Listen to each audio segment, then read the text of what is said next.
반갑습니다, 여러분. 저는 열일 하늘문교회 다니고 있는 이영화 집사라고 합니다. 진짜 힘든 발걸음을 하셨습니다. 모두들 얼마나 애썼을까요?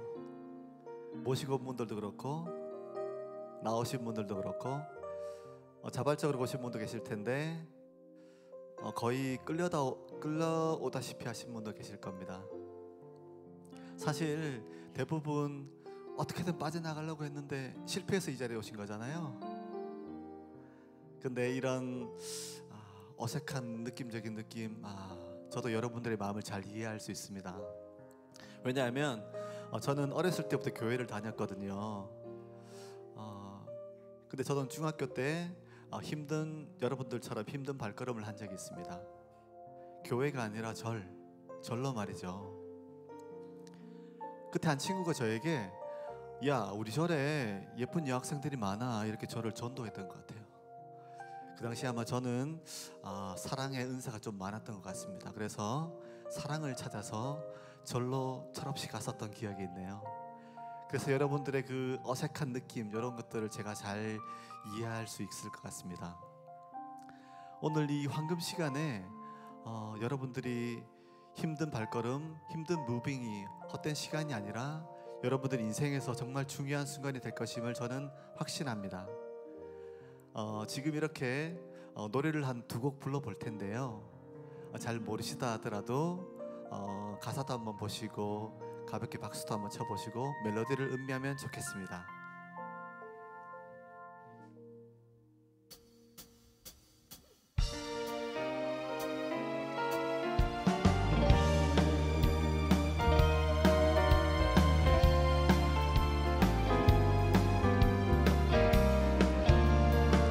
너는 담장 너머로, 너는 담장 너머로 뻗은 나무, 가지에 푸른 열매처럼 하나님의 귀한 축복이 삶에 가득히 넘쳐날 거야. 너는 어떤 시련이 와도, 너는 어떤 시련이 와도 능히 이겨낼 강한 팔이 있어. 전능하신 하나님께서 너와 언제나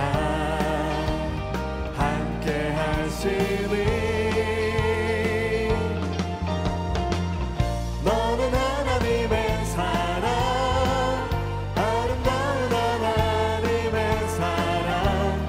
나는 널 위해 기도하며 내 길을 축복할 거야. 너는 하나님의 선물, 사랑스러운 하나님의 열매, 주님 품에 꼭 피운 나무가 되어줘. 너는 담장 너머로, 너는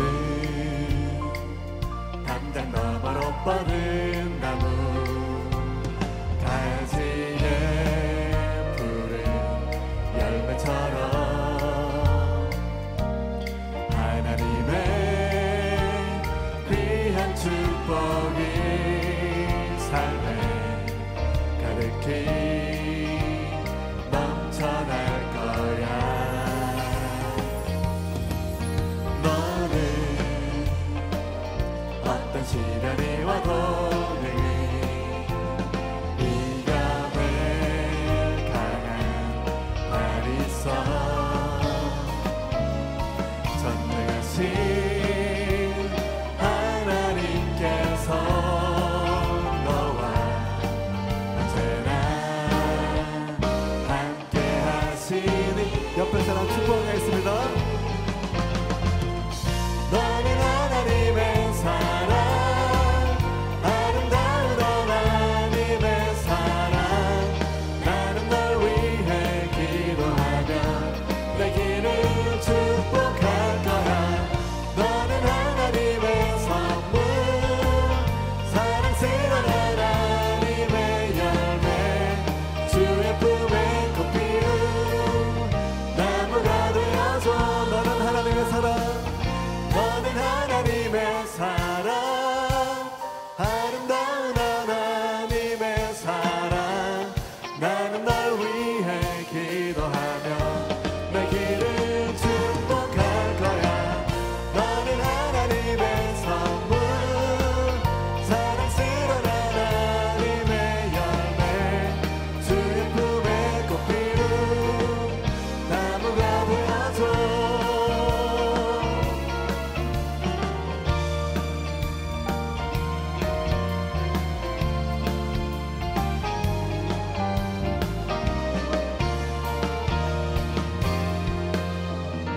치시면서 옆 사람을 축복하겠습니다.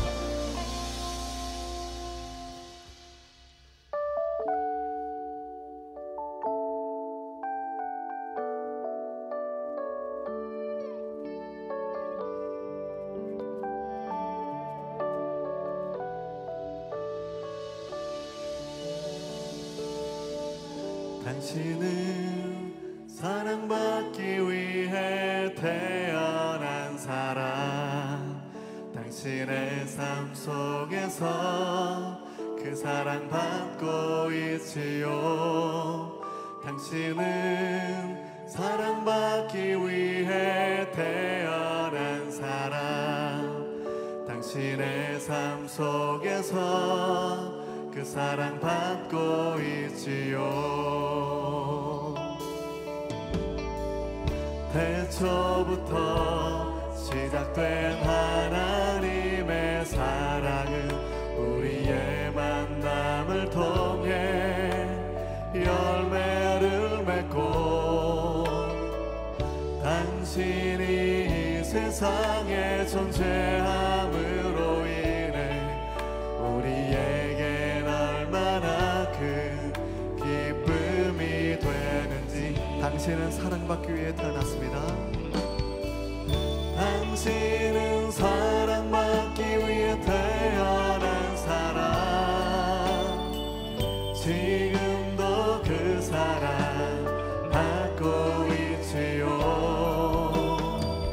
당신은 사랑받기 위해 태어난 사람,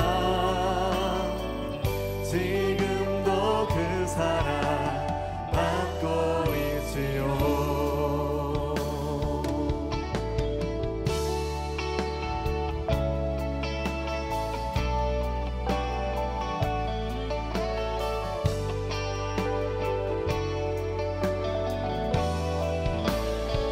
당신은 사랑받기 위해, 당신은 사랑받기 위해 태어난 사람, 당신의 삶 속에서 그 사랑 받고 있지요.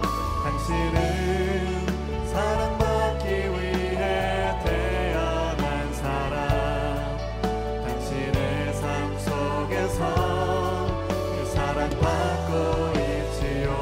태초부터 시작되었습니다.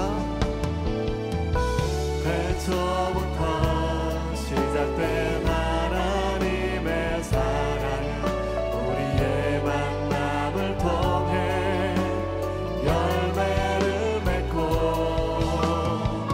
당신이 이 세상에 존재함으로 인해 우리에게 얼마나 큰 기쁨이 된. 옆 사람에게 미소를 날리면서 당신은 사랑받기 위해 태어난 사람, 지금도 그 사랑 받고 있지요. 당신은 사랑받기 위해 태어난 사람, 지금도 그 사랑 받고 있지요. 한 번 더. 당신은 사랑받기 위해, 당신은 사랑받기 위해 태어난 사람, 지금도 그 사랑 받고 있지요. 당신은 사랑받기 위해 태어난 사람, 지금도 그 사랑 받고 있지요. 우리 하나님께 영광의 박수를 올려드리겠습니다. 안녕하세요. 반갑습니다. 저는 우리 교회에서 장년부와 그리고 초등부를 섬기고 있는 김한범 목사입니다. 오늘 사랑 나눔 주일은 VIP 여러분들을 위한 자리입니다. 우리 성도님들께서 사랑하는 여러분들을 이 자리에 모시기 위해서 기도를 참 많이 하셨습니다. 저도 여러분들에게 진심을 담아서 환영하고 축복하고 싶습니다. 잘 오셨습니다. 정말 잘 오셨습니다. 오늘의 이 자리가 여러분들의 삶에서 행복과 기쁨을 안고 가실 수 있는 아주 복된 날이 되었으면 좋겠습니다. 이 시간에는 우리가 다 같이 함께 찬양을 할 건데요, 하나님께서 우리에게 주시는 메시지이기도 합니다. 예수 사랑하심을 찬양하신 후에 우리 김만곤 장로님께서 나오셔서 여러분들 축복하는 기도 해주시겠습니다.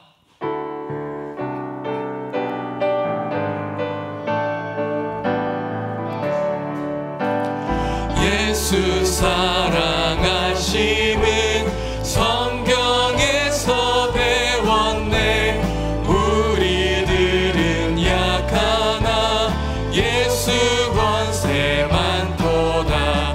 날 사랑하심, 날 사랑하심, 날 사랑하심 성경에 쓰였네. 나를 사랑하시고 나의 죄를 다시서 하늘 문을 여시고 들어가게 하시네. 날 사랑하심, 날 사랑하심, 날 사랑하심 성경에 쓰였네. 내가 연약할수록 더욱 귀히 여기사 높은 보좌 위에서 낮은 나를 모시네. 날 사랑하심, 날 사랑하심, 날 사랑하심 성경에 쓰였네. 세상 사는 동안에 나와 함께 하시고 세상 떠나가는 날 천국 가게 하소서. 날 사랑하심, 날 사랑하심, 날 사랑하심 성경에 쓰였네. 기도하겠습니다. 주님 감사합니다. 어느덧 한 해를 돌아보는 12월입니다. 모두가 어렵고 힘든 시간도 있었지만 우리를 지켜주시고 여기까지 인도하신 하나님, 이 시간 감사와 영광을 우리의 예배를 통하여 주님께 올려드립니다. 저희들 성탄을 앞두고 육신을 입으시고 이 땅에 오신 예수 그리스도를 전하며 또한 다시 오실 예수 그리스도를 간절히 기다리는 대강절을 참여하며 우리의 모습을 다시 한번 돌아봅니다. 이 지역에 우리 교회를 세우게 하신 하나님, 한 영혼을 천하보다 귀하다고 말씀하신 주님, 한 영혼을 두고 간절히 기도하며 특별히 오늘 사랑 나눔 주일로 정하고 VIP들을 주님 앞에 초대합니다. 주님, 오늘 이들의 발걸음이 흩어지지 않게 마음의 문을 두드려 주시고 구원의 은총이 임하는 놀라운 역사가 일어나게 하옵소서. 또한 이후의 모든 삶 가운데도 주님이 함께하여 주시고 주님의 사랑을 더 깊이 있게 알게 하시며 말씀을 따라서 주님의 자녀로 온전히 서게 하시며 주님 앞에 영광을 돌리는 삶이 되게 하옵소서. 주님, 우리의 탐욕으로 인하여 세상 곳곳이 전쟁으로 신음하며 처절하게 절규하는 백성들이 있습니다. 우리의 힘으로는 막을 수도 없고 멈출 수 없음을 알기에 평화의 왕이신 주님 앞에 간구합니다. 저들을 불쌍히 여겨주시고 하루속히 전쟁이 멈추게 하시고 화해와 평화가 깃들길 간절히 기도합니다. 또한 추운 겨울입니다. 주님의 마음으로 우리의 이웃을 돌아볼 수 있는 마음을 주셔서 주님의 손과 발이 되어 따뜻한 주님의 사랑을 전하는 우리 교회가 되기를 원합니다. 이제 세우신 주의 종을 통하여 오늘 주실 말씀을 기대하며 나아갑니다. 말씀을 통하여 우리를 새롭게 하시며 특별히 처음으로 주님 앞에 초대받은 VIP들 마음의 문을 활짝 열게 하시고 오늘 주시는 생명의 말씀을 통하여 주님이 어떤 분인지, 우리에게 무엇을 주시고자 이 땅에 오셨는지 온전히 알 수 있도록 성령 하나님께서 간섭하여 주시며 붙들어 주시기를 간절히 소망합니다. 성탄의 계절, 우리의 모습을 돌아봅니다. 세상의 지탄의 대상이 아니라 우리의 모습을 통하여 저들이 주님께 돌아오는 모습으로 변화되길 원하며 우리를 십자가의 사랑으로 건져주신 예수 그리스도 이름으로 간절히 기도하옵나이다. 아멘.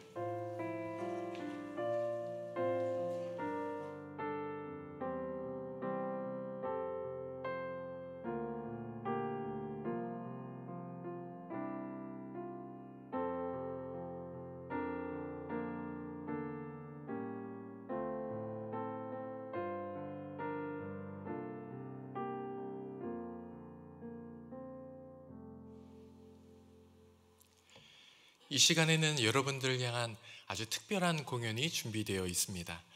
연주자를 소개하도록 하겠습니다. 우리 김민환 피아니스트는 미국 명문 음대 이스트만에서 학사와 석사까지 마치셨습니다. 그리고 KBS 홀, 영산 아트홀, 그리고 미국 카네기 홀에서도 연주를 하셨고요. 현재는 국립 합창단 피아니스트로 그리고 듀오 킨도르라고 하는 팀에서 활동하고 계십니다. 이소윤 바이올리니스트는 미국 서던 캘리포니아 대학을 최우수로 졸업하셨고요. 그리고 미국 이스트만 음대에서 석사 과정을 마치셨습니다.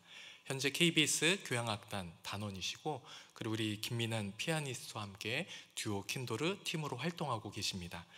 이경준 첼리스트는 한국예술종합학교 영재 입학 및 졸업하셨고요. 베를린 한스 아이슬러 음대 석사 과정을 수학하셨습니다. 여러 콩쿠르에서 우승하시고 그리고 심사위원으로도 활동을 하십니다.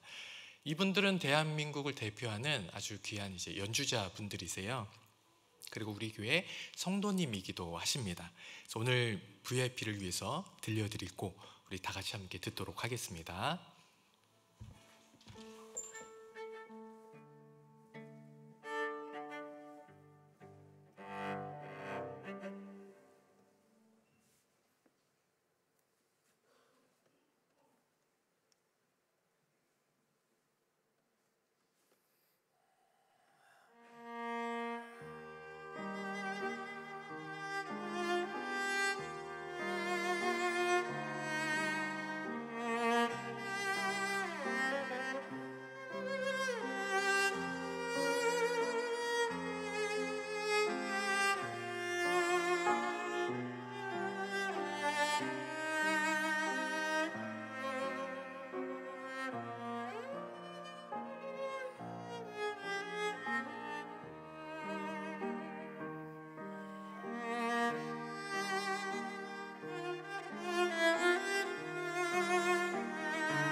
네, 제가 세 분들의 공연을 보면 이제 늘 느끼는 말, 어쩌면 이렇게 감동적일까? 어쩌면 이렇게 잘하실까?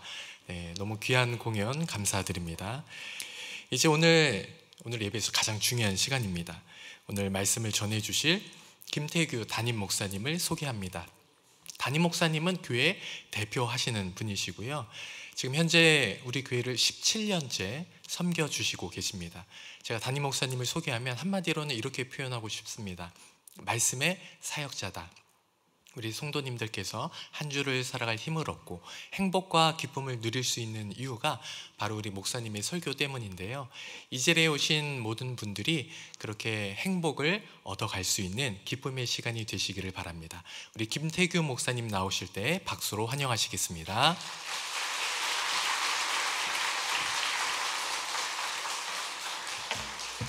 네, 오늘 귀한 자리에 오신 여러분들을 환영합니다. 복된 시간이 되기를 바라고, 오늘 이 시간이 여러분의 삶에 큰 전환점이 될 수 있는 그런 은혜가 있기를 바랍니다. 이 시간 우리 말씀을 좀 듣도록 하겠습니다. 하나님의 말씀을 우리 한 절만 같이, 두 절입니다. 한 절이 아니고 두 절. 두 절의 말씀을 같이 한번 읽도록 하겠습니다. 이사야서 53장 5절에서 6절의 말씀, 우리 한 목소리로 함께 자막을 보시면서 함께 읽도록 하겠습니다. 그가 질림은 우리의 허물 때문이요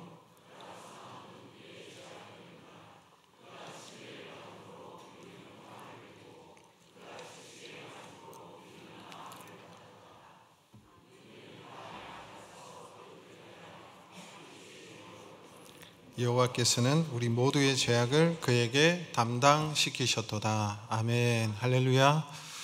네, 정말 귀한 자리에 오셨습니다. 네, 앞뒤 좌우로 한번 인사할까요? 교회오면 뭘 자꾸 시켜가지고 싫으시죠?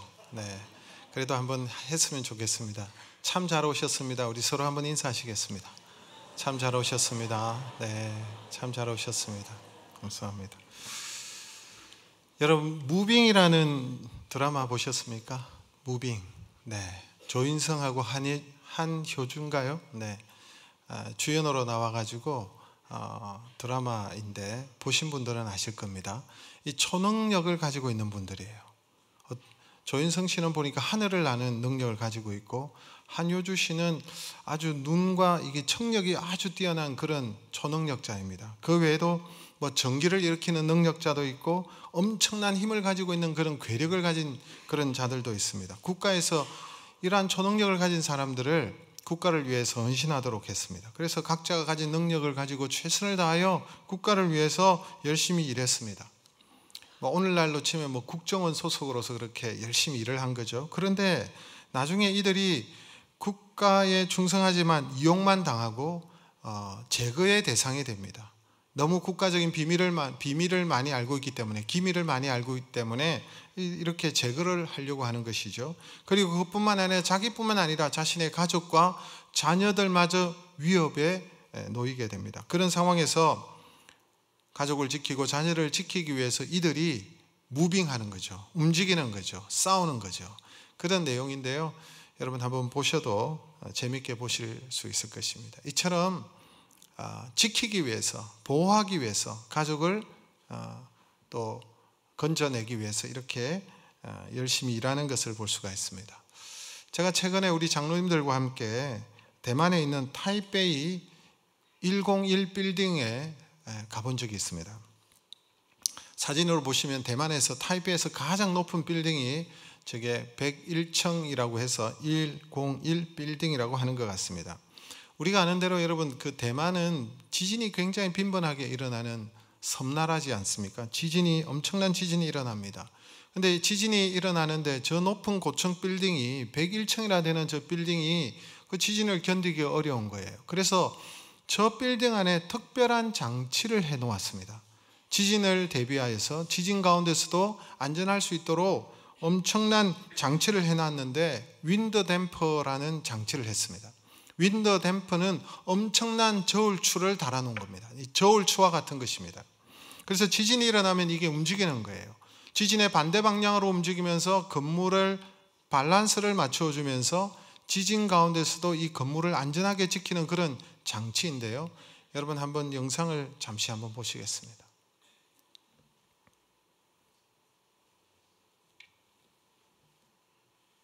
네, 저게 101층짜리 101 빌딩입니다. 아주 아름다운 빌딩이었습니다. 중국 사람들은 보세요.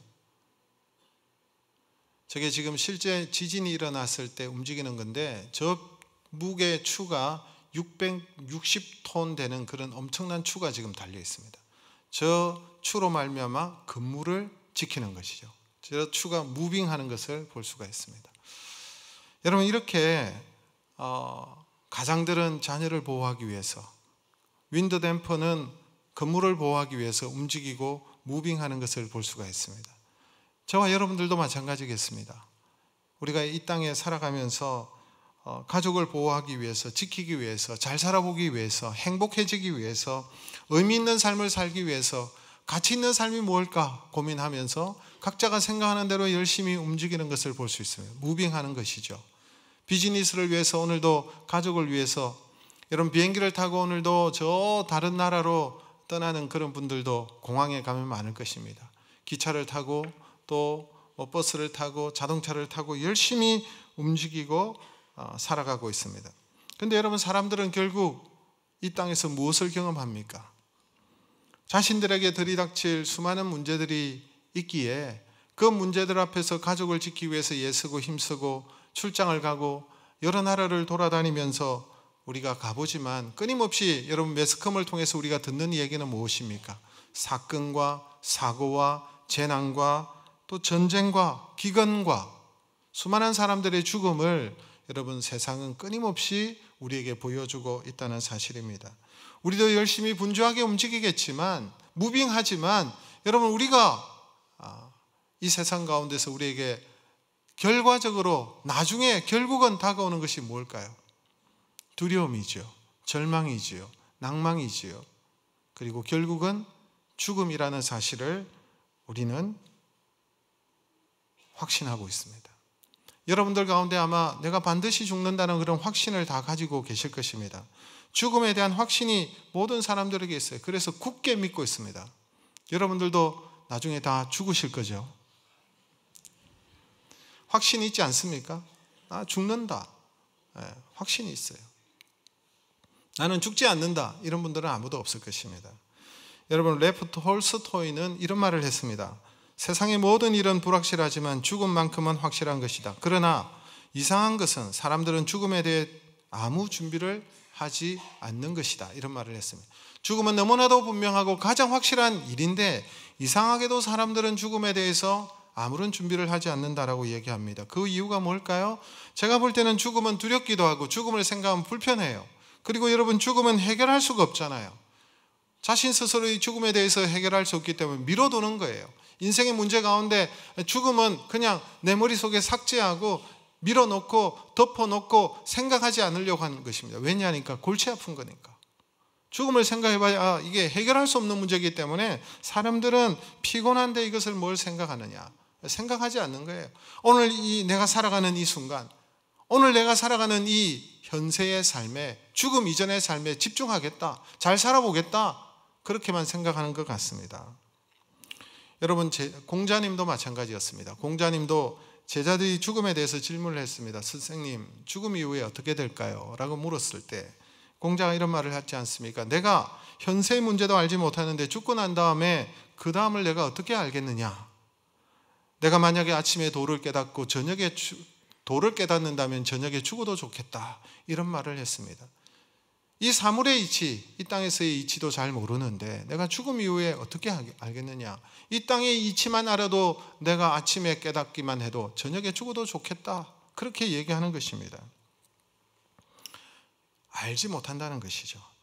여러분, 공자는 우리가 유교에서는 제사를 지내지 않습니까? 조상에게 제사를 지냅니다. 유교에서는 보면 조상이 죽으면 신이 되는 것을 볼 수가 있습니다. 그래서 조상을 잘 모셔야 복을 받는다. 이게 여러분 유교의 모습인 것을 우리가 알 수가 있는데 사실 여러분 이 제사를 지내는 것은 공자가 자신의 뜻을 펼치기 위해서 세계를 돌아다니다가 중국을 돌아다니다가 고향에 돌아와 보니까 늙은 어머니가 자신을 기다리다가 돌아가셨다는 거예요. 그것이 너무 마음이 아파서 불효를 뉘우치며 좋은 음식을 차려놓고 어머니를 기리는 것이 여러분 제사였습니다. 별다른 뜻이 없어요. 근데 이게 종교화되었던 것이죠. 사실은 유교는 종교가 아니죠. 사회에서 살아가는 도덕의 덕목, 삼강 오륜을 가르치는 그런 여러분 종교가 아니라 윤리를 가르치는 것이죠. 덕목을 가르치는 것이죠. 그런데 여러분 이것을 보면 어떤 내용입니까? 신하는 임금을 잘 섬기고, 자식은 부모를 잘 섬기고, 제자는 스승을 잘 섬기고, 또 아내는 남편을 잘 섬기고. 이게 여러분 유교의 내용인 것입니다. 자세히 보면 제가 유교를 이렇게 표현하면 여러분들이 혹시 반발할지 모르겠지만 유교는 힘 있는 자를 위해서 힘 없는 자가 어떻게 섬겨야 되는가를 가르치는 것입니다. 사실은 가진 자의 윤리라는 것이죠. 여러분 우리나라는 고려시대의 불교가 우리나라에 들어왔습니다. 이성계가 난을 일으키고 왕이 되었지 않습니까? 조선이라는 나라를 건국했습니다. 그런데 이성계가 이 땅에 자신처럼 난을 일으켜서 그렇게 나라가 뒤집어질까 봐 걱정이 되어서 두려워서 불교를 배척하고 가진 자에게 충성하는 유교를 채택했던 것입니다. 그래서 불교를 억압하고 유교를 숭배하는, 그래서 숭유억불 정책을 폈던 것이 여러분 조선의 역사인 것을 볼 수가 있습니다. 불교는 여러분 석가모니에 의해서 여러분 불교가 생겨났습니다. 석가모니는 정말 위대한 인류의 스승이라고 할 수가 있습니다. 누구보다도 깊은 통찰과 깨달음을 가진 분이 바로 석가모니였습니다. 석가모니는 인도 사람이죠. 마야 왕국의 왕자로 태어났습니다. 그래서 풍족한 삶을 살았죠.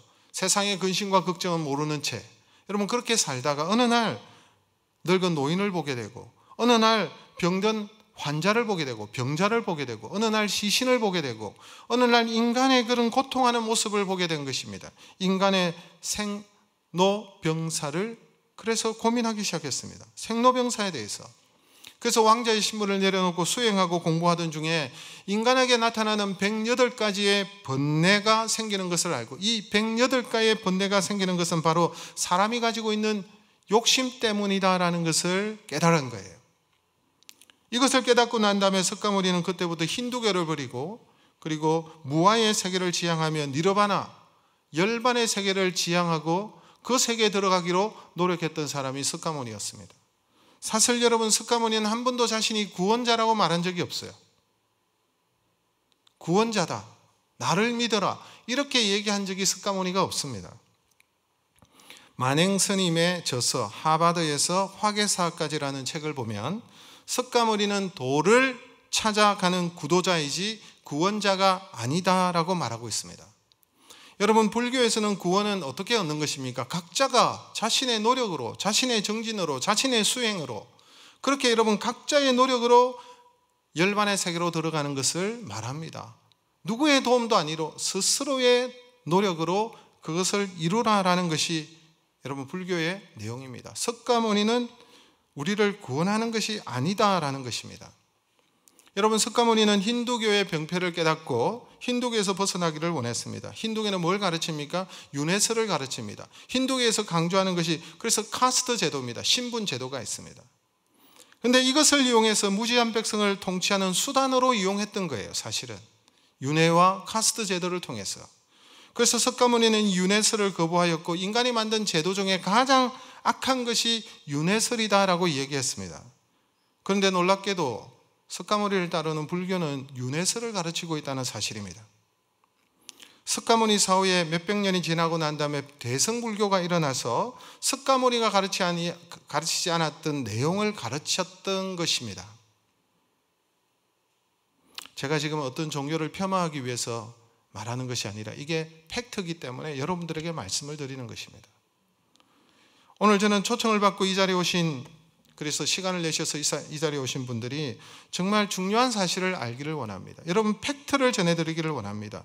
오늘 저는 인간의 죄와 죽음의 문제를 해결하는 이 구원의 길을 여러분들에게 잠시 말씀을 드리기를 원하는 것입니다. 즉 여러분 구원의 길을 유일하게 가르쳐주고 있는 내용이 바로 성경의 말씀입니다. 유교는 종교가 아니고 윤리입니다. 여러분 석가모니께서도 인간 스스로 노력하여 구원을 이루라고 했지 자기도 구도자라고 얘기했습니다. 그런데 성경에 보니까 하나님께서만이 우리에게 유일한 구원의 길을 말씀해 주고 있습니다. 여러분 제가 이 말씀을 드리기 전에 두 가지 전제로 우리가 생각할 것이 있습니다. 이것은 두 가지는 너무나도 분명한 사실이기 때문에 그렇습니다. 한 가지는 사람은 반드시 죽는다는 사실입니다. 이거 여러분 다 아시죠? 사람은 반드시 죽는다. 또 하나는 사람은 다 죄를 지었다는 것입니다. 사람은 다 죄인이라는 사실을 부인할 수가 없습니다. 아마 이 자리에 계신 분들도 다 아마 공감하실 것입니다. 여러분 믿으시죠? 여러분이 죄인이고 죽는다는 것을 믿으십니까? 믿음이 좋으시네요. 여러분 여기까지는 우리는 다 알고 있습니다. 사실 예수 안 믿는 분들도 오늘 이 자리에 오신 분들도 그렇지 죄인이지, 죄를 지었지, 그리고 죽지, 다 여러분 인정하시는 것입니다. 그런데 성경에는 뭐라고 얘기하느냐 하니까 거기에만 그치지 않습니다.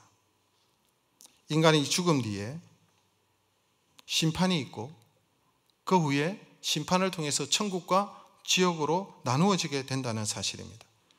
그런데 인간은 100% 죄를 지었기 때문에 100% 지옥에 갈 수밖에 없다는 사실을 얘기하고 있습니다.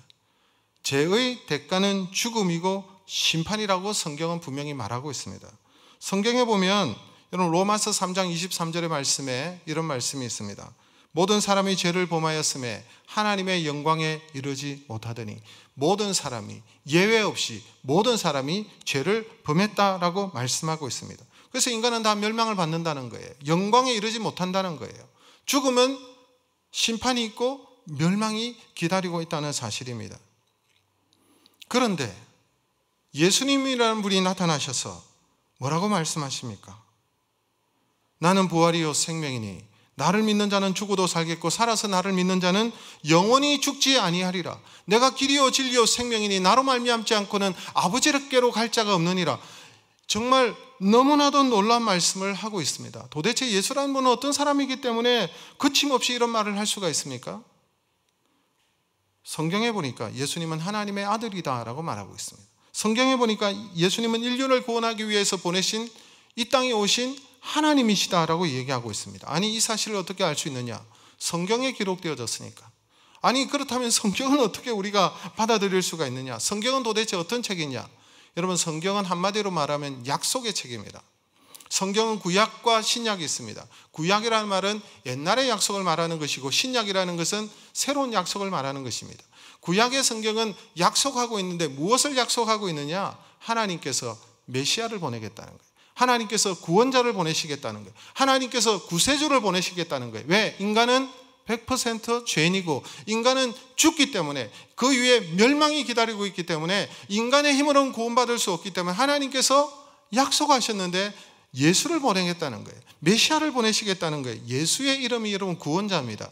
그 당시 공용어였던 헬라어로 예수인데 예수라는 말의 의미는 구원자라는 뜻을 가지고 있습니다. 구원자를 베풀어 주시겠다는 것입니다.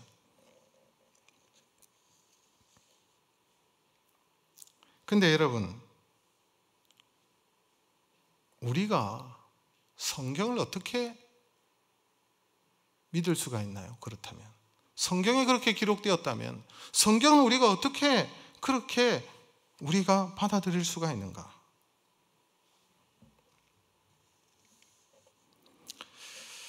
여러분 성경도 지어낸 것이 아닌가 이렇게 생각할 수 있습니다.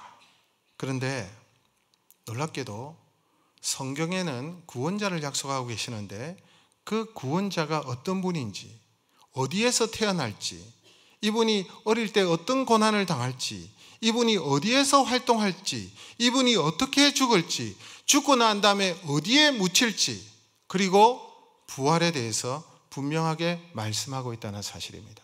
그것도 수천 년 전에, 수백 년 전에 하나님께서 선지자를 보내셔서 예언하게 하셨고 그것을 기록하고 그 약속이 바로 구약의 책입니다. 그런데 그걸 어떻게 우리가 받아들일 수가 있는가? 근데 여러분 제가 한번 역사적으로 한번 말씀해 드릴까요? 예수님께서 오시기 전에 300년 전입니다. 300년 전에 이집트를 다스리고 있었던 프톨레미 2세라는 왕이 있었습니다. 프톨레미 2세가 구약 성경을 접하고 난 다음에 와, 이거 정말 대단한 책이구나. 이것은 바로 신의 책이구나. 하나님의 약속의 책이라는 것을 알게 된 거예요. 신의 책이구나. 그래서 명령을 내렸습니다. 이것이 그 당시에는 히브리어로, 유대인들만 읽을 수 있는 히브리어로, 셈족 계열의 언어였던 히브리어로 기록되어져 있기 때문에 이것을 많은 사람들이 알면 좋겠다. 그래서 공료, 그 당시 공료가 헬라어 그릭이었습니다. 그리스어로 번역하게 한 것입니다. 학자 70명을 모아가지고, 유대인 학자 70명을 모아서 5년에 걸쳐서 구약의 성경을 번역하였습니다. 그리고 나온 책이 70인역 구약 성경인 것입니다. 70명이 번역하고 연구해서 그대로 번역해서 그 뜻대로 전달했기 때문에 그렇습니다. 그래서 여러분 헬라어 성경이 나오게 된 것입니다. 그것이 바로 예수 그리스도께서 오시기 300년 전에. 그래서 여러분 구약 성경이 헬라어로 번역되었으니까 유대인들이 아니라 다른 사람들도 그 성경을 읽을 수 있고, 이 책은, 번역된 책은 여러분 이집트에서 자랑하는 알렉산드리아 도서관에 여러분 그것이 소장되어졌고, 그 성경책이 많은 사람의 손에 의해서 여러분 스크라이브에 의해서 이것이 퍼져나갔습니다. 그래서 유대인들이 아니라 전 동방에 있는 사람들, 페르시아에 있는 사람들도 그 성경을 보면서 메시아라는 분이 오는구나, 하나님이 메시아 구원자를 보내시는구나 라는 사실을 여러분 소문을 듣든 하여튼 책을 보든 알게 된 것입니다. 그래서 유대인들이 아니라 저 페르시아 천문학자들, 동방의 박사들이 여러분 예수님께서 태어나셨다는 소식을 듣고, 이제 곧 성탄절이잖아요. 이들이 예수님께 나와서 여러분 예물을 드리고 경배하는 사건이 성경에 기록되어져 있습니다. 신약 성경에. 그런데 이들이 어디에 왔느냐 하니까 베들레헴이라는 곳에 와서 아기 예수께 경배하였습니다. 예수님이 베들레헴에 태어나셨거든요. 놀랍게도 그들이 어떻게 베들레헴에 왔을까요? 구약 성경에 미가서 5장 2절에 그대로 기록되어져 있기 때문에 그렇습니다. 메시아가 베들레헴에 태어나신다. 그래서 이들이 베들레헴에 찾아온 거예요. 그래서 성탄절에 우리가 부르는 찬양 가운데 동방박사 세 사람 귀한 예물 가지고 산을 넘고 물을 건너 별 따라 와, 또 이런 찬양이 있죠. 네, 제가 시간이 있으면 다 부를 텐데 여러분 놀랍지 않습니까? 근데 구약 성경 예수님께서 태어나신 장소와 예수님께서 활동하시는 그 활동하는 장소와 그리고 예수님이 당하신 고난과 예수님이 어떻게 죽으실지, 나무에 달려 죽으신다는 사실, 모든 내용들이 기록되어져 있습니다. 이게 여러분 우연입니까? 아닙니다. 하나님께서 인생을 불쌍히 여기셔서 구원자를 보내시려고 하셨던 내용입니다. 그래서 예수님께서 이 땅에 오셔서 우리의 죄를 대신하여 우리의 죄값을 지불하시기 위해서 십자가에서 우리의 모든 죄를 걸머지시고 우리를 대신하여 죽으신 것입니다. 죄의 삭은 사망이고 죽음이기 때문에. 그래서 여러분 우리는 죽게 되어져 있는데 죄 때문에 죽는 거예요. 그 뒤에 여러분 심판이 있는 거예요. 그래서 예수님께서 우리의 죄를 다 짊어지시고 속죄양이 되셨습니다. 요즘도 뭐 세상에 보면은 속죄양이 있잖아요. 그 사람에게 죄를 다 뒤집어 씌워가지고 그 사람이 다 짊어지고 혼자 감옥에 가고 이런 경우들도 있는데, 그래서 뭐 속죄양인데 그게 바로 성경에서 나온 내용을 그들이 얘기하는 거예요. 예수님께서 속죄양이 되신 거예요. 우리의 죄를 다 짊어지시고 십자가에 죽으시고 죽음, 그 지옥의 권세를 이기시고 그리고 3일 만에 우리에게 영생을 주시기 위해서 3일 만에 부활하신 사건, 3일 만에 부활하신 거예요. 그분이 바로 우리의 메시아 되신 예수 그리스도이십니다.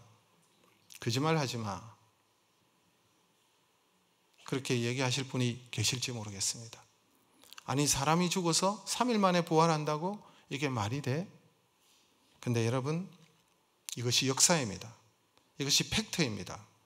여러분, 인류는 BC와 AD로 나누지 않습니까? BC는 Before Christ입니다. 바로 예수 그리스도 이전의 시대를 BC의 세계로, 그리고 AD 아노 도미니, 주님의 해, 주님의 날을 의미하는데, 주님은 바로 예수 그리스도를 말하는 것입니다. 인류는 이렇게 나누어져 있습니다. 여러분, 왜 인류의 역사가 예수님께서 오신 날을 기점으로 해서 이렇게 인류의 역사가 나누어지는 것입니까? 역사기 때문에 그런 거예요. 역사기 때문에. 예수님께서 이 땅에 오신 것이 역사기 때문에 그렇습니다. 예수님께서 오실 때 전 세계를 다스리던 제국은 로마 제국이었습니다. 지금의 로마는 큰 나라가 아니지만 그 당시에는 여러분, 유럽과 북아프리카와 중동을 거쳐서 약 70개의 나라를 다스리던 그런 팍스 로마의 시대지 않습니까? 이 로마는 황제를 신의 아들 제우스의 아들로 여기고, 도시마다 황제를 섬기는 신당을 만들어 두고 황제 숭배에 열광했던 나라가 로마였습니다. 그런데 이 로마가 자기 나라의 사람도 아니고 자신이 다스리는 저 속국 작은 도시였던 그 예루살렘, 이스라엘이라는 사람, 이스라엘에 태어난 사람인 그 예수를 태어난 날을 기준으로 하여서 전 세계를 다스리는 이 나라가, 로마 제국이 그 모든 것을 버리고 예수께서 오신 그날을 역사의 기준으로 삼고 기독교 국가가 된 것은 너무나도 아이러니컬한 사건이지 않겠습니까? 이런 일이 어떻게 일어날까요? 역사기 때문에 그렇습니다. 사실이기 때문에 그렇습니다. 십자가에 못 박아 죽였던 장본인들이 사실은 로마입니다. 로마의 지도를 받고 있던 그 당시에 예루살렘과 그 유대를 다스렸던 총독 빌라도가 예수 그리스도를 불법 재판을 거쳐서, 위법적인 절차를 거쳐서 아무 죄도 없는 예수 그리스도를 십자가에, 로마가 만든 최고의 형벌인 십자가형에 못 박아 죽였던 사건입니다. 그랬던 그들이, 자신들이 죽였던 예수를 유일한 구원자요, 구세주요, 우리를 구원하실 메시아라 여기면서 로마에 있던 모든 황제 숭배를 거치고 전 세계를 지배했던 로마가 황제로부터 시작해서 모든 백성에 이르기까지, 여러분, 예수 그리스도를 믿었던 것은 이것이 역사요, 여러분, 놀라운 역사의 반전이라고 할 수가 있습니다. 왜 그럴까요? 예수 그리스도의 죽으심과 부활이 사실이기 때문에 그렇습니다. 예수님이 부활하셨다고 기독교인들이 지어낸 것 아닌가라고 이야기할 수 있습니다. 십자가에 죽으신 것은 분명한 사실이죠. 부활을 좀 못 믿을 뿐이죠. 여러분, 로마의 군병들이 십자가에서 예수님을 어떻게 달아매었습니까? 양손에 못을 쳐서 박았습니다. 그리고 양발을 포개어서 못을 쳐서 십자가에 달았습니다. 그래서 그것이 오전 9시경에 골고다 언덕이라는 곳에서 예수님을 달았습니다. 그래서 예수님께서 오전 9시에 달려셔서 오후 3시에 돌아가셨습니다. 6시간 동안 십자가에서 피와 물을 흘리시고 쏟아 넣으시고 운명하신 것입니다. 죽으신 것입니다. 그래서 로마 병사들이 예수님이 죽었는지 확인하기 위해서 창으로 허리를 찔렀어요. 그래서 예수 그리스도의 죽음을 확인하고, 그래서 예수 그리스도가 십자가에 내려오게 되고 난 다음에 아리마대 요셉이라는 사람의 그 무덤에 장사되셨습니다. 시신을 혹시 훔쳐갈까 봐 로마 군병들이 철통같이 그 무덤을 지켰습니다.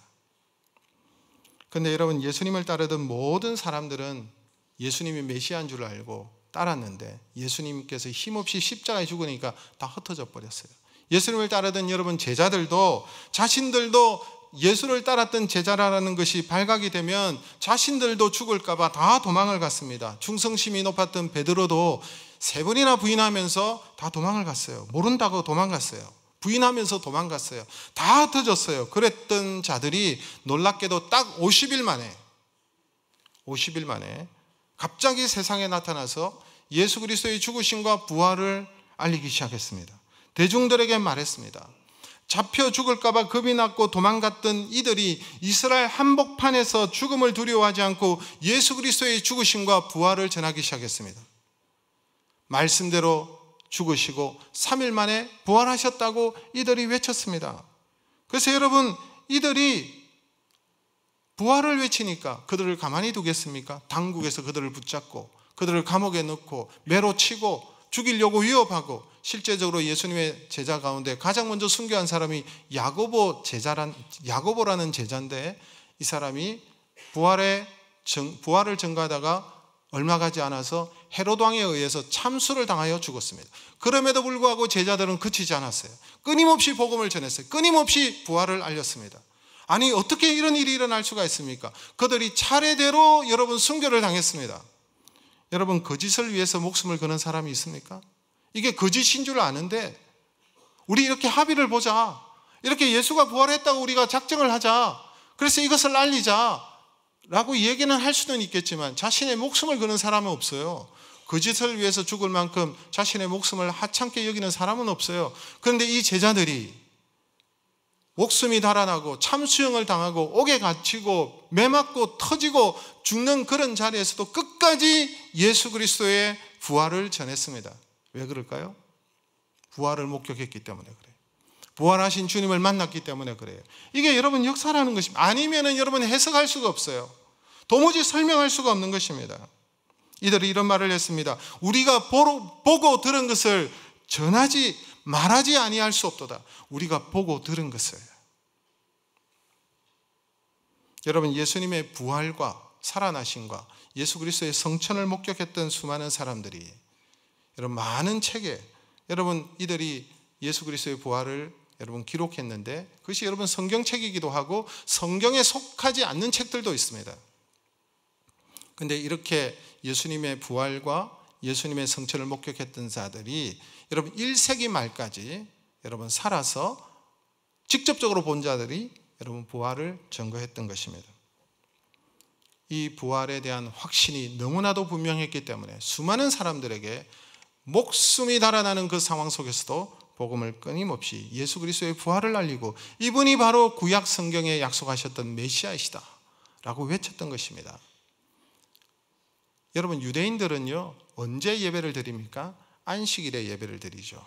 토요일이 안식인데 안식일에 예배를 드리는데 예수 그리스도께서 부활하시고 난 다음에 안식 후 첫날에 부활하셨거든요. 토요일 다음 날 일요일입니다.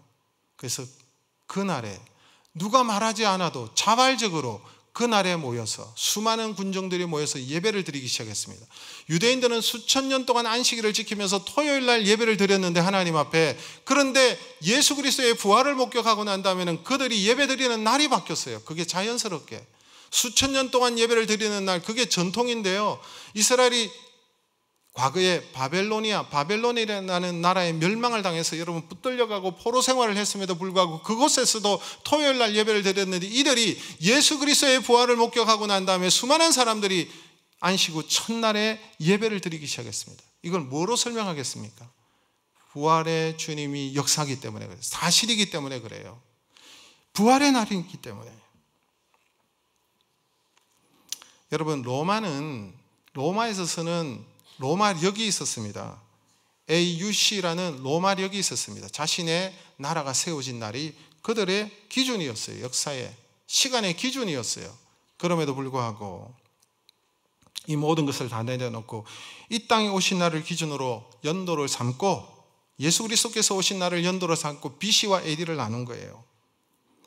그리고 예수님께서 금요일 날 돌아가셨거든요. 금요일 돌아가시고 3일 만에 주일에 일요일에 부활을 하셨어요. 그래서 여러분 연도를 만들고 7일마다 한 번씩 예배하는 날짜를 정한 거예요. 그날이 일요일입니다. 부활의 날이기 때문에. 그래서 51년에 52번 빨간색이잖아요. 우리는 공휴일 쉬는 날. 그래서 놀지만 사실은 예배하는 날이기 때문에 그날을 정한 거예요. 여러분 알고 놀으십시오. 사실은 이 날은 예배하는 날입니다. 하나님 앞에 나가서 예배하는 날이에요. 그래서 공휴일로 선포하고 부활하신 예수님을 예배하는 날로 정했습니다. 왜 그렇게 되었을까요? 이게 여러분 역사이기 때문에 그래요. 이게 사실이기 때문에. 그렇지 않고는 여러분 설명을 할 수가 없어요. 예수는 역사다라는 책을 출판이 되었습니다. 저 책은 리 스트로벨이라는 사람이 이렇게 저 책을 썼는데요. 이분은 시카고 트리뷴의 기자였습니다. 예일 로스쿨을 나와서 법조 기자를 한 것이죠. 법조 기자가 되어서 그 시카고 트리뷴주의 기자로서 그렇게 활동을 했는데 어느 날 아내가 뜬금없이 갑자기 예수를 믿는 거예요. 아내가 예수를 믿으니까 기절초풍할 일이에요. 아내가 예수 믿는 것은 너무나도 잘못됐다고 생각해요. 왜냐? 예수는 허구니까. 예수의 부활은 거짓이기 때문에. 아니, 예수가 부활했다고 그걸 믿는다고? 받아들일 수가 없는 거예요. 기자의 눈으로 볼 때. 기자는 여러분 팩트, 사실이 아니면 믿지 않지 않습니까? 글로 쓰지도 않습니다. 그래서 이때부터 자기 와이프 때문에, 아내 때문에 예수의 부활이 허구이라는 사실을 들추기 위해서 연구하고 조사하기 시작했습니다. 기자로서 열심히 밤낮으로 치열하게 문헌을 연구하고 역사를 따라가면서 여러분 예수의 부활이 거짓임을 알아내려고 예를 썼습니다. 그런데 연구하고 조사하고 역사를 따라가면 갈수록 예수님의 죽으심과 부활이 너무나도 분명하다는 사실을 여러분 깨닫게 된 거예요. 그래서 예수님을 구원자로, 구세주로 영접하고 그가 기록한 책이 자신의 그 조사했던 그 내용들을 책으로 엮은 것이 예수는 역사다라는 책입니다. 여러분, 예수님은, 우리가 예수를 믿는 것은 관념이나 사상을 믿는 것이 아닙니다. 예수를 믿는다는 것은 역사와 사실을 믿는 것입니다. 하나님께서 이 땅에 보내주신 우리의 구원자로, 인간의 힘으로는 도무지 죄와 죽음의 문제를 해결할 수 없기 때문에 하나님의 약속으로 말미암아 이 땅에 보내주신 하나님의 아들 되신 예수 그리스도, 그분을 우리가 믿는 거예요. 그분을 믿을 때에 여러분 우리가 구원을 입는 것입니다. 우리가 입으로 주로 시인하고 우리가 마음으로 믿으면 구원을 받으리라 라는 그 말씀에 근거해서 우리가 예수님을 믿는 것입니다. 사랑하는 성도 여러분, 그리고 오늘 새로 오신 우리 귀한 VIP 분들, 여러분 인간의 삶은 유한하고 짧습니다. 인간은 영원한 것을 그런데 동경하는 자들입니다. 우리 사람은 짐승이 아니기 때문에 그렇습니다. 짐승은 죽으면 끝나지만 우리 사람은 영혼이 있기 때문에 사람만이 영원한 것을 동경하고 내세를 생각합니다. 또한 인간만이 죄에 대한 부담감을 가지고 있습니다. 인간과 DNA가 가장 비슷한 쥐들은 죄에 대한 인식이 전혀 없습니다. 쥐는 죄를 인식하지 못합니다. 그러나 하나님께서 우리에게 영혼을 주셨고 하나님께서 우리에게 양심을 주셨기 때문에 우리는 양심의 소리를 듣고 그 양심으로 말미암아 괴로워하는 것이 사람입니다. 왜 그럴까요? 하나님이 그렇게 만드셨기 때문에 그렇습니다. 인간은 죄에 대한 두려움이 있습니다. 인간은 죄를 해결하지 않고는 양심의 자유를 누릴 수가 없습니다. 그런데 인간은 스스로 죄의 문제를 해결할 수 없습니다. 그래서 인간은 결국은 죄로 말미암아 멸망받을 수밖에 없다는 사실입니다. 그래서 하나님께서 우리를 죄와 죽음과 영원한 멸망에서 구원하시기 위해서 예수 그리스도를 보내셨습니다. 그래서 예수님께서 외치신 것입니다. 내가 길이요 진리요 생명이다. 나로 말미암지 않고는 아버지께로 갈 자가 없느니라. 예수님이 사이코입니까? 아닙니다. 모든 사람들이 예수님을 높입니다. 믿지 않는 자들도 4대 성인이라고 이야기합니다. 그분이 사이코입니까? 아니에요. 구원자예요. 사기꾼이든지 구원자이든지. 근데 여러분, 예수님은 구원자예요. 말씀대로 약속대로 오신 메시아이십니다. 그래서 우리를 위해서, 우리를 대신해서 우리의 죄값을 지불하시기 위해서 십자가에 죽으시고 3일 만에 부활하셔서, 그래서 예수 그리스도 안에 있는 자들에게 구원을 주시고 영생을 주시는 것입니다. 오늘 하나님께서 우리를 부르십니다. 우리의 영혼을 울리고 계십니다. 하나님의 부르심에 거부하지 마시고 날 위하여 십자가에 죽으시고 부활하신 예수 그리스도를 믿음으로 말미암아 영원한 생명을 얻으시고 참된 자유와 평화를 얻으시기를 간절히 소망합니다. 제가 좋아하는 찬양이 있습니다. 어릴 때, 제가 청소년 시절 때 늘 노래 선교단이 불렀던 노래인데 참된 자유라는 노래가 있습니다. 불평불만과 환멸 가득 찬 이 세상에 너는 무엇 위에 사는가? 참된 자유와 평화는 맛보았는가? 너는 무엇 위에 사는가? 참된 자유, 참된 평화, 너는 무엇 위에 사는가?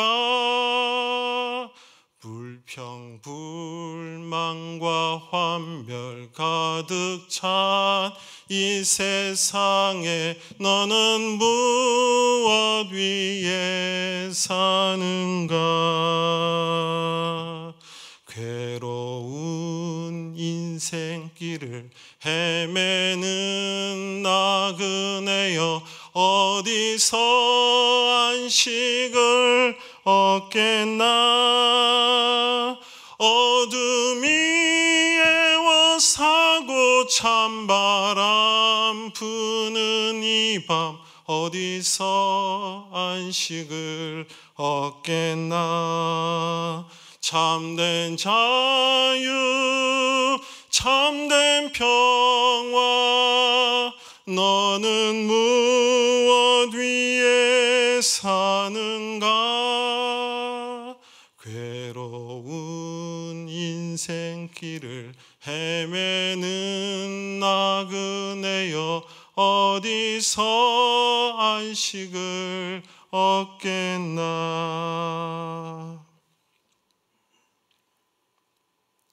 여러분, 예수를 믿으십시오.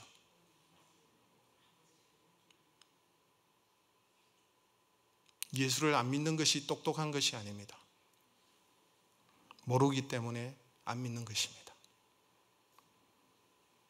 모르기 때문에 안 믿는 것입니다. 예수의 탄생과 예수의 죽으심과 예수의 부활은 팩트요, 사실입니다. 여러분 중에서 내가 아직 잘 모르겠지만 이제부터라도 내가 예수 믿고 살겠다라는 생각을 가지신 분들은 여러분 결단을 하시면 됩니다. 내가 예수님을 믿겠습니다. 예수님이 구원자이심을 믿겠습니다. 나를 위하여 나의 죄값을 대신하여 십자가에 달리시고 나의 모든 죄를 속량하시고 3일 만에 부활하셔서 우리에게 영생과 구원을 주시는 하나님의 아들이신 예수 그리스도를 믿겠습니다. 결단하시면 됩니다. 이 결단으로 우리의 인생이 바뀌어져 버립니다. 이 결단으로 말미암아 여러분 우리의 삶이 완전히 바뀌어질 수 있습니다. 우리의 운명이 바뀌어질 수가 있습니다.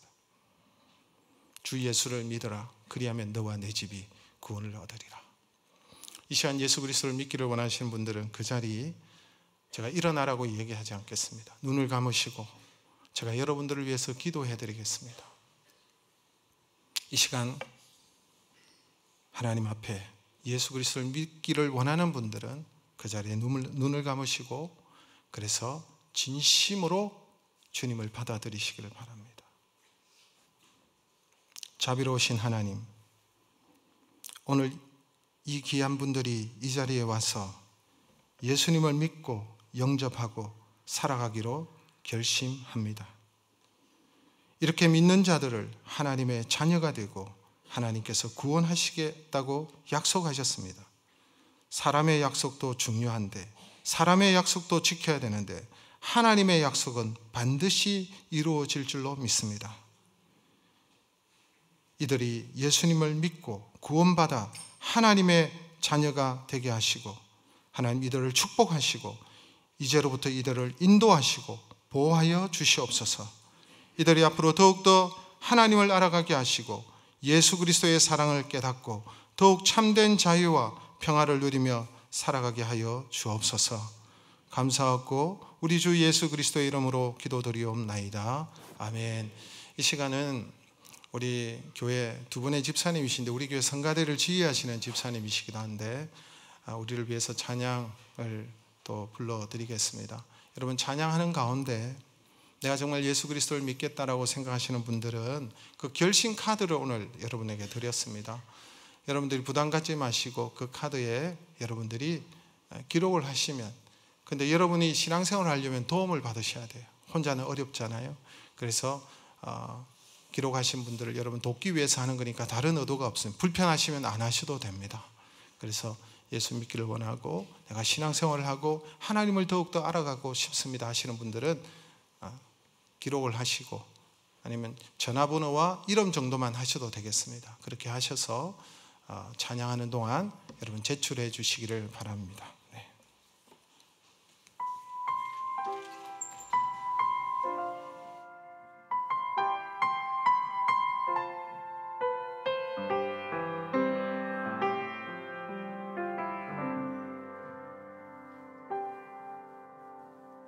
나의 만족과 유익을 위해 가지려 했던 세상 일들 이젠 모두 다 배로 여기고 주님을 위해 다 버리네. 내 안에 가장 귀한 것 주님을 알미라. 모든 것 되시며 의와 기쁨 되신 주 사랑합니다.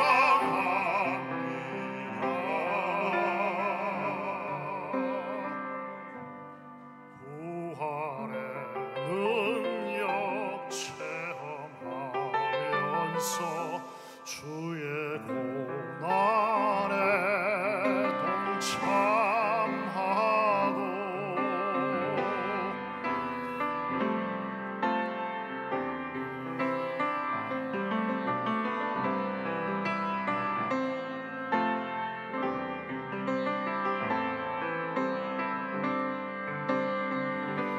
주의 죽으심 오늘 받아서 그의 생명에 참여하네. 내 안에 가장 귀한 것 주님을 알리라. 모든 것 되시며 의와 기쁨 되신 주 사랑합니다.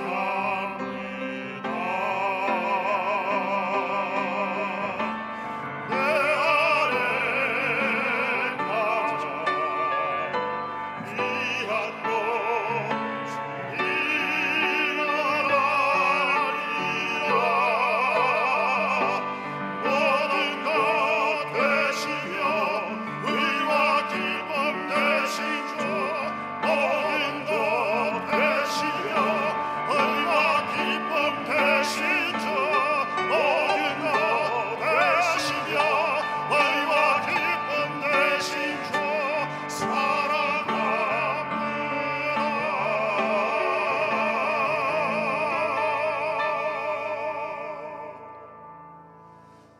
나의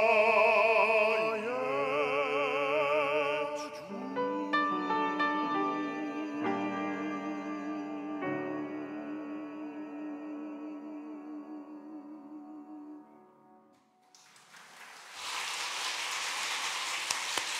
네, 감사합니다.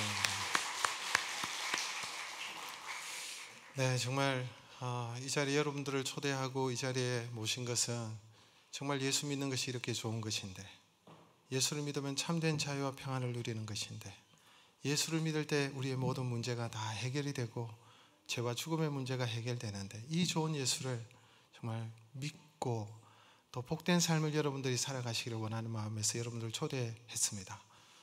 그래서 모든 분들이 앞으로 예수 그리스도를 믿으시고, 우리 교회 안 나오셔도 돼요. 네, 더 가까운 곳에 나가셔도 되고 좋은 교회 가셔도 되는데 꼭 예수 믿으시고 하나님의 은혜 가운데 살아 복된 삶을 사시기를 간절히 소망합니다. 이 시간 우리 교회 소식들은 주보에 있으니까 살펴보시고요.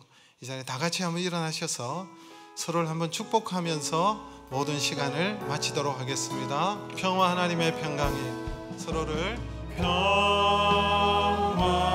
하나님의 평강이 당신의 삶에 넘쳐나기를 평화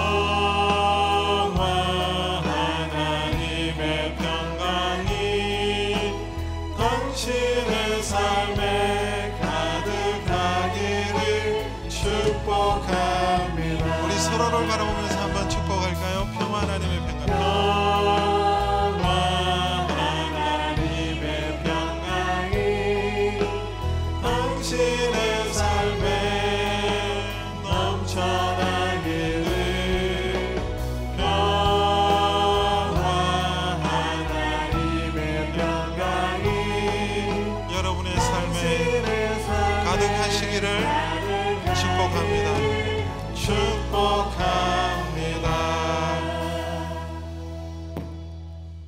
우리 주 예수 그리스도의 은혜와 우리 하나님 아버지의 크신 사랑과 성령 하나님의 교통 충만하심이 예수 믿고 참된 자유와 평화를 누리며 복된 삶을 살아가기를 원하는 사랑하는 모든 주님의 자녀들 머리 위에 이들의 가정과 이들의 직장과 이들의 삶의 터전과 이들에게 주신 귀한 자녀들 머리 위에 지금으로부터 영원토록 함께 있을지어다. 아멘.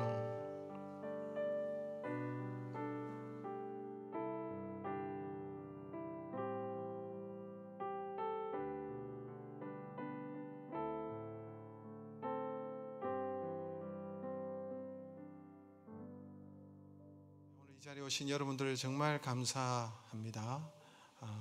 안녕히 돌아가시고 다음에 또 만나기를 바라는 마음으로 여러분들에게 인사를 전합니다.